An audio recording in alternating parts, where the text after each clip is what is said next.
And actually, one time he was stoned, left to die. And as a result, possibly, his vision could have been messed up from that. But he pleaded with God about this infirmity. Please, take it away from me. But you know what? He was teaching him lessons through that. He had all kinds of relatability with people going through trials. He had personal growth as a result, the teaching of his grace, that his grace is sufficient for him. Powerful. How about you? Are you learning through your trial? Are you growing? Are you, I just get rid of it. Just get rid of it, get rid of it, get rid of it. And that's not God's will. He's saying, I want to grow you. I want to teach you through this. That's number one. Number one. Next, number two, we're going to get into his next thing. He's going to heal us. Now, here's the cool thing. We're about to see this, but you know that God can't be patterned when it comes to healing? I love that. It's not like, okay, you have cancer, okay, so we have to go through a certain formula and then it'll be healed. Jesus heals all over the place, all kinds of different ways. John 9, look at verse 6. When he said these things, he spat on the ground. I mean, he hopped a loogie on the ground, right? He made clay with the saliva, and he anointed the eyes of the blind man with the clay. And he said to him, go, wash in the pool of Siloam, which is translated sent. So he went and washed and came back seeing. Pause right there. What? This blind man from birth, he comes upon him. All right, dude, hold on for a sec. I want to heal this guy. Let me think about it. Should I do this one? Maybe he didn't throw the loogie in there, but there was saliva right in. Picks it up. Who knows? Maybe this guy kind of formatted it, into an eyeball or something. Dude doesn't have the eyeball. Like a meatball kind of thing. But throws it in there.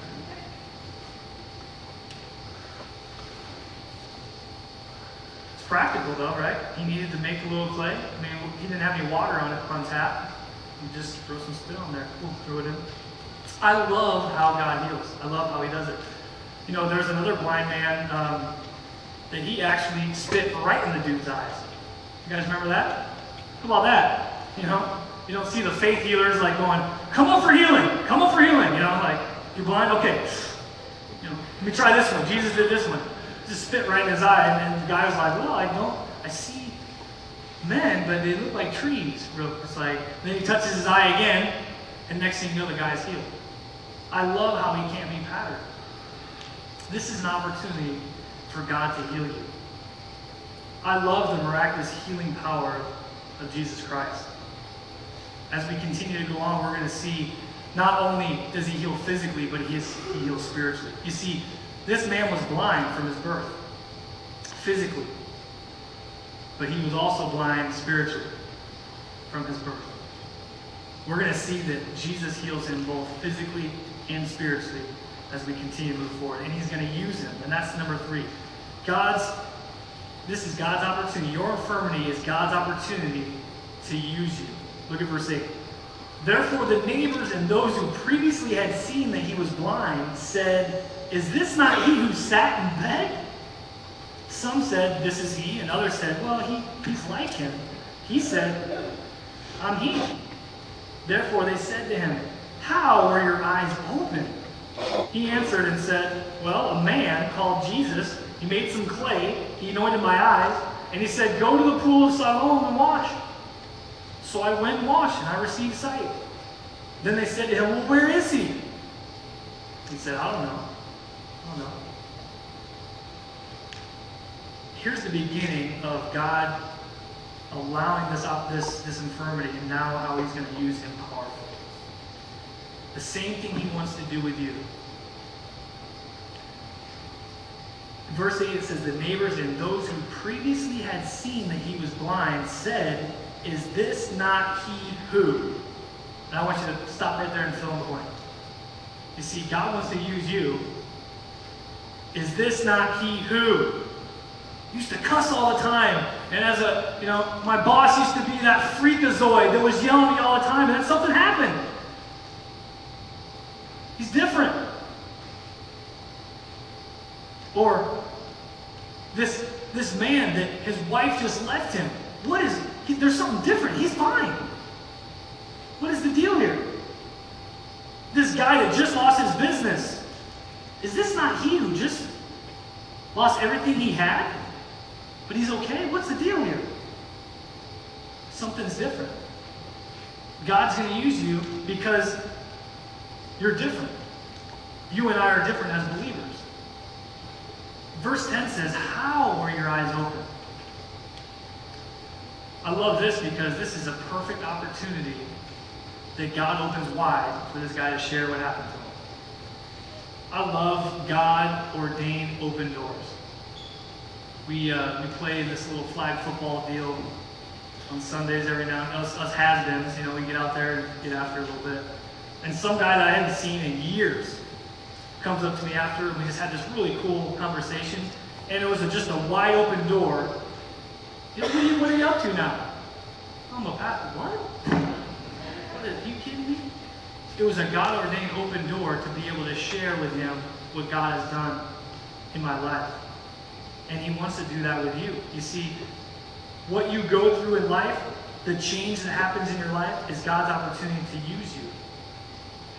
Here's the thing. I think a lot of believers feel pressured.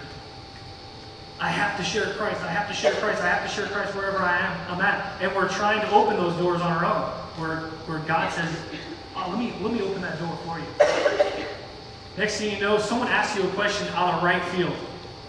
How are you like that? Why are you like that? What has happened to you? What is different in your life? Ding, ding, ding, ding, ding, ding, ding.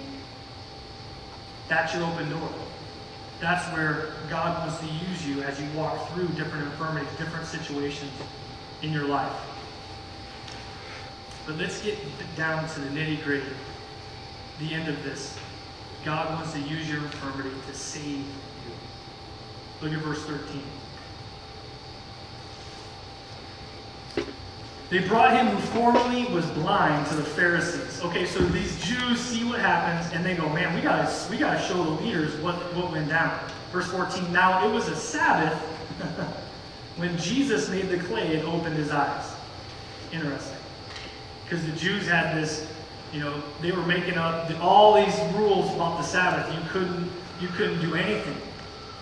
And so he purposely does this right on the Sabbath. Basically opens his eyes. Verse 15, then the Pharisees also asked him again how he had received his sight. He said to them, again, another open door, he put clay on my eyes, and I washed, and I see.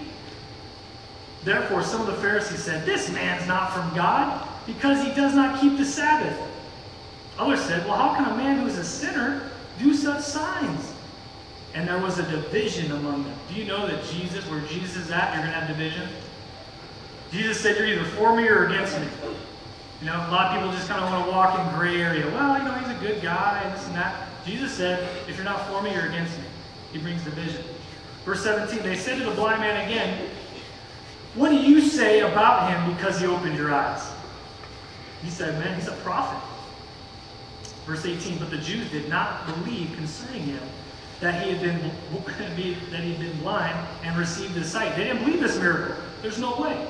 Until they called the parents of him who had received his sight.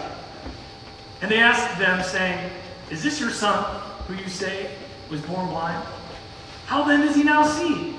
Look at verse 20. His parents answered them and said, we know that this is our son, and that he was born blind.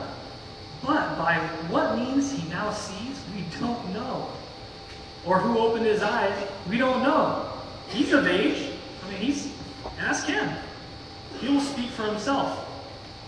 His parents said these things, look at verse 22, because they feared the Jews, for the Jews had agreed already that if anyone confessed that he was the Christ, he would be put out of the synagogue. Do you see that in your life ever?